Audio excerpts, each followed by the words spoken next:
राज्यात बहुतांश भागामध्ये कमाल आणि किमान तापमानाचा पारा हा घसरलेला आहे। राज्यात थंडीची चाहूल लागल्याचे संकेत या घसरणाऱ्या तापमानाच्या पाऱ्याने दिलेत।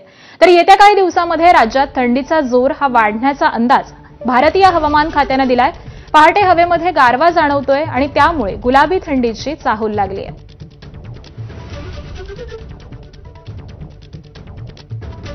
तर दरम्यान मुंबईमधून याचाच आढावा घेतलाय आमच्या प्रतिनिधींनी, आपण पाहूयात।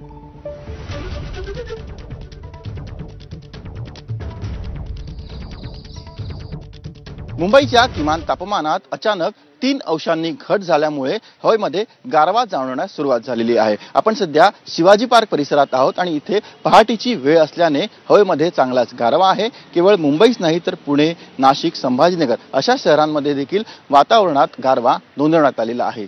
रविवारी पहाटे मुंबईचं तापमान हे 18 अंश इतकं नोंदवण्यात आलं होतं, तर तेच तापमान शनिवारी तब्बल 21.2 अंश नोंदवण्यात आलं होतं। 3 अंशांनी तापमानात अचानक घट झाल्यामुळे वातावरणात हा गारवा आहे। केवळ किमान तापमानच नाही तर कमाल तापमानात देखील घट नोंदवण्यात आलेली आहे। कमाल तापमान हे 31.8 अंश इतकं खाली आलेलं आहे। त्यामुळे वातावरणात सध्या गारवा आहे।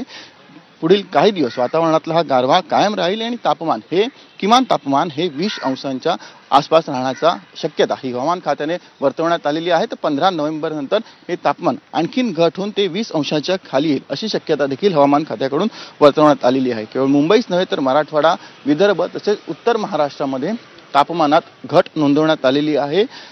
मुंबईसह समस्त महाराष्ट्रात ऑक्टोबर अखेरपर्यंत परतीच्या पावसाचा मुक्काम होता। त्यामुळे उशिराने का होईना मात्र हळूहळू आता मुंबईकरांना थंडीची चाहूल लागण्यास सुरुवात झाली आहे।